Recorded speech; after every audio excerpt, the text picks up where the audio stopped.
बिस्मिल्लाहिर्रहमानिर्रहीम। अस्सलाम वालेकुम स्टूडेंट्स, उम्मीद करते हैं कि आप सब खैरियत से होंगे। तो लास्ट लेक्चर में हमने स्टैटिस्टिक्स फ़र्स्ट ईयर और कंप्यूटर साइंस फ़र्स्ट ईयर के लेक्चर रिकॉर्ड किए थे। तो आज हम computer science ICS part 2 start करने लगे हैं। ये मेरे हाथ में एक बुक है जो एक रिकमेंडेड बुक है। 99% स्टूडेंट्स के पास यही बुक है, आपके पास कोई और भी होगी तो बुक का कोई इशू नहीं है, लेकिन कॉन्सेप्ट है। लेकिन मैक्सिमम इंटर लेवल में जो है वो इंटरमीडिएट के स्टूडेंट्स यही बुक यूज़ कर रहे हैं। तो इस बुक में आपके पास 14 चैप्टर है। तो लेक्चर स्टार्ट करने से पहले मेरी आपसे एक वही रिक्वेस्ट है कि चैनल को सब्सक्राइब करिएगा और बेल आइकन को प्रेस करिएगा। उससे ये होगा जैसे नया लेक्चर अपलोड करेंगे तो आपको उसका नोटिफिकेशन मिलेगा। तो लेट्स स्टूडेंट, हम स्टार्ट करने जा रहे हैं computer science ICS part 2 introduction of book databases. आज मैं आपको थोड़ा सा बुक के बारे में इंट्रोडक्शन बताऊंगा और पहला टॉपिक हमारा है डेटाबेसेस। डेटाबेसेस क्या है हमारे पास, यानी कि जो आपका पहला चैप्टर है वो भी यही देखें लिखा हुआ है डेटाबेसिक्स। ठीक है। अच्छा, टेबल ऑफ कंटेंट्स में क्या है, हमारे पास 14 चैप्टर हैं टोटल।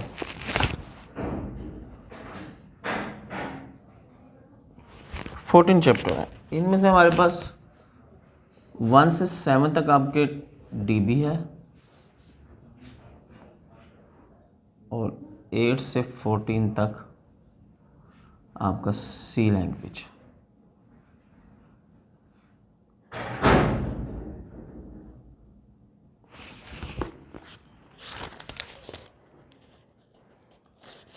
यानी कि C स्टार्ट करोगे। अब 1 से 7 तक आपके पास डेटाबेस है। DB यानी डेटाबेस क्या होता है, हम इसमें जाके फर्दर पहले 7 चैप्टर में आप डेटाबेस के बारे में पढ़ेंगे, बेसिक थ्योरी है। 8वें चैप्टर से आप गेटिंग C स्टार्ट करेंगे कि C लैंग्वेज क्या है, जो बच्चों ने पहले बेसिक लैंग्वेज पढ़ी होगी वो। इसमें थोड़ा मैं पेपर पैटर्न भी आपको बताता हूँ। देखें, एक तो ये है कि अभी जो प्रॉपर पेपर पैटर्न है वो मैं आपको बाद में बताऊंगा, लेकिन इससे पहले ये देखें, यहाँ से अब 2 मेन पोर्शन से आपके क्वेश्चंस आते हैं इन दोनों से। ठीक है, जिसमें हमारे पास शॉर्ट क्वेश्चंस भी हैं, ठीक है, लॉन्ग भी आते हैं, न्यूमेरिकल भी।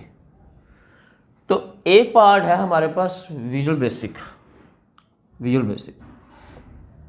अब कुछ स्टूडेंट्स C लैंग्वेज करते हैं, कुछ क्या बल्कि 99% स्टूडेंट्स C लैंग्वेज करते हैं, और मैं जो मैक्सिमम टीचर हैं वो C लैंग्वेज ही पढ़ाते हैं इंटर लेवल में, सेकेंड ईयर में, और बुक भी यही रिकमेंड करते हैं जो मैंने आपको पहले भी बताई। अब डाटाबेस में हमारे पास 7 चैप्टर, यानी कि 1 से लेकर 7 तक। तो ये हम इंशाल्लाह अभी इनको देखेंगे, सारे चैप्टर्स को, C भी पढ़ेंगे, सारा सिलेबस करवाएं इधर मैं आपको करवाऊँगा इंशाल्लाह। तो पहला जो चैप्टर का नेम है वो है डाटा बेसिक्स। तो डाटा क्या होता है, सबसे पहले इस चीज़ को समझें। डाटा पहले भी फर्स्ट ईयर में भी आपने पढ़ा होगा, 9th और 10th के भी में आप पढ़ा होगा। डाटा एक simple collection of raw facts and figures, यानी कि raw facts and figures, collection of,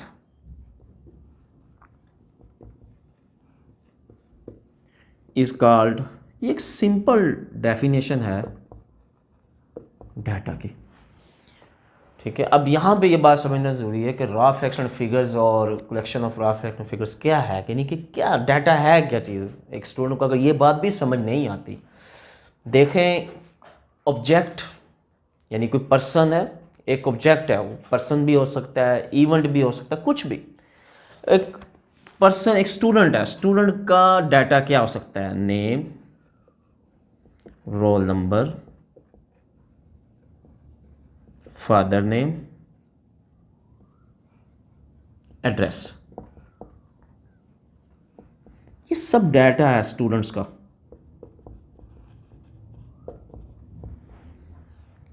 अगर आपने परसेंटेज निकालनी है स्टूडेंट के मार्क्स की, तो आपको क्या चाहिए परसेंटेज के लिए, आपको मार्क्स चाहिए, ऑब्टेन मार्क्स चाहिए और टोटल मार्क्स। 2 चीज़ें आपको चाहिए, आप परसेंटेज निकालेंगे। इसका मतलब आपको, अब यहाँ बात बहुत अहम है, इंपॉर्टेंट है समझने वाली, कि इंफॉर्मेशन, यानी आपने, अगर आपने 10 स्टूडेंट्स की परसेंटेज निकालनी है, को आपको इन्फॉर्मेशन देंगे ना, आप बस में बताएंगे कि इस स्टूडेंट की XYZ की परसेंटेज ये है, अली की परसेंटेज ये है, उसकी परसेंटेज ये वाली है, तो उसके लिए आपको क्या चाहिए? आपको दो चीज़ें चाहिए, मार्क्स चाहिए और 10 मार्क्स और टोटल मार्क्स, तब परसेंटेज निकलेगी। तो इसका मतलब क्या हुआ, डाटा से आप क्या चीज़ निकाल रहे हैं? इंफॉर्मेशन निकाल रहे हैं। अब जहाँ पे डाटा आएगा वहाँ पे इंफॉर्मेशन भी आएगी, डाटा और इन्फॉर्मेशन में डिफरेंस भी आता है।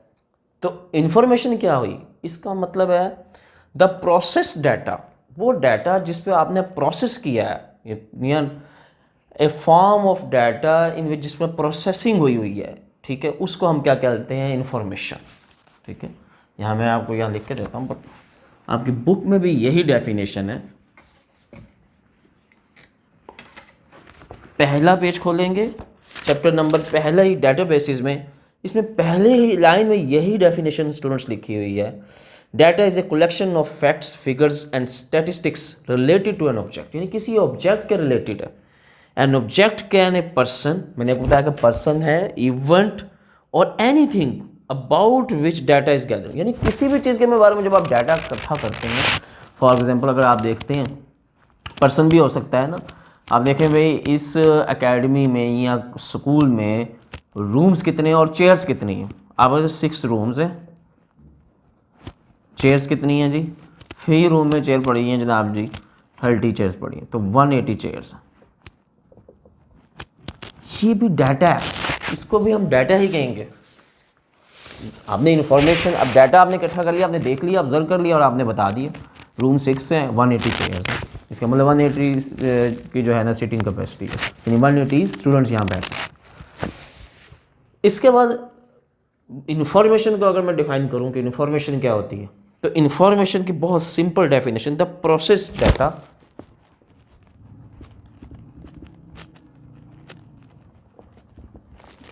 Is called just simple information. यानी कि आपकी बुक में भी बहुत सिंपल यही चीज़ लिखी है, प्रोसेस्ड, जिस डाटा पे प्रोसेस हुआ है उसको इन्फॉर्मेशन कहते हैं।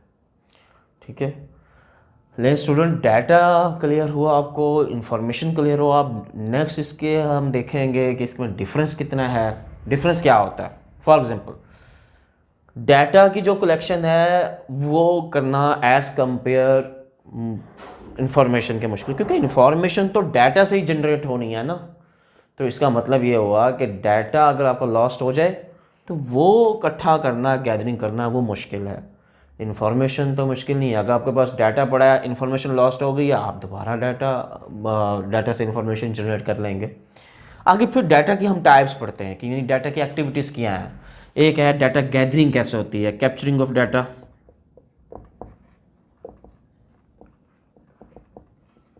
यानी कि ये डाटा की एक्टिविटीज़ जो आपके नेक्स्ट टॉपिक है, एक बेसिक चीज़ें हैं जो इसमें है कि डाटा कैप्चरिंग है, डाटा मैनिपुलेशन है,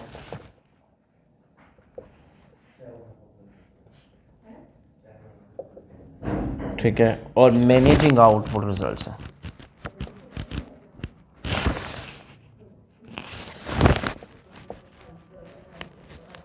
ये हम फिर आगे देखेंगे कि डाटा की कैप्चरिंग, डाटा किस तरह से आप कैप्चर करते हैं, कि क्या टेक्निक्स क्या हैं। ठीक है, मैनिपुलेशंस क्या होती हैं, डाटा में अपडेट करना, डिलीट करना, एडिट करना, एडिशन करना, और आउटपुट रिजल्ट मैनेज, रिजल्ट्स को आपने किस तरह फिर मैनेज करना है, यानी कि इस हिसाब से आपने डाटा देना। देखें एक ही मैं बहुत बेस्ट एग्जांपल आपको ये देता हूँ, जैसे सेंसस होती हैं, मरदमशुमारी होती है पाकिस्तान में, तो जो भी गवर्नमेंट की तरफ से जो टीमें अलॉट होती हैं और वो हर घर में जाती हैं और वो डाटा कलेक्ट करती हैं, तो ये डाटा की एक बहुत बेस्ट एग्जांपल है। फिर उनके बाद में हम एक रिज़ल्ट बताते हैं कि हमारी पॉपुलेशन इतनी है, उसमें अनएजुकेटेड लोग इतने, एजुकेटेड लोग इतने हैं, यानी कि आप एक इन्फॉर्मेशन जनरेट करते हैं। अब वो डाटा तो उनके पास पड़ा, अगर वो लॉस्ट हो जाए वो बहुत टफ है। फिर उसके बाद देखें उसमें फिर वही आपका टाइम कंज्यूमिंग है, आपकी कॉस्ट फिर आएगी। लेकिन अगर आपकी इन्फॉर्मेशन लॉस हो जाए, डाटा पड़ा हुआ है, आप उससे इन्फॉर्मेशन फिर निकाल सकते हैं। तो स्टूडेंट आज के लिए यही मैंने आपको बताया कि हमारे पास 7 चैप्टर हम डीबी से है, डाटाबेस से है, और 14 चैप्टर सी लैंग्वेज के हैं। लैंग्वेज को भी देखेंगे कि लैंग्वेज में क्या है। पहले हम तरतीब से जाएंगे, 7 चैप्टर को हम ये इस हिस्से को कंप्लीट करेंगे, और डाटा, आज डाटा बेसिक ओवरव्यू। कल से हम प्रॉपर अपना एक टॉपिक जो है स्टार्ट करेंगे और मैं आपको बताऊंगा डाटा और इन्फॉर्मेशन डिफरेंस क्या है। आज मैंने आपको उसकी डेफिनेशंस बताई हैं और ये टेक्निक्स हम पढ़ेंगे, कैप्चरिंग डाटा में क्या है, मैनिपुलेशंस में क्या है, मैनेजिंग आउटपुट रिजल्ट में क्या है। तो उम्मीद करता हूँ आपको आज का लेक्चर समझ आया होगा। ठीक है, आपकी याद दहानी के लिए फिर मैं आपसे एक छोटी रिक्वेस्ट करूँगा कि चैनल को सब्सक्राइब लाजमी करिएगा और बेल आइकन को प्रेस करिएगा। ओके स्टूडेंट्स, अल्लाह हाफिज़।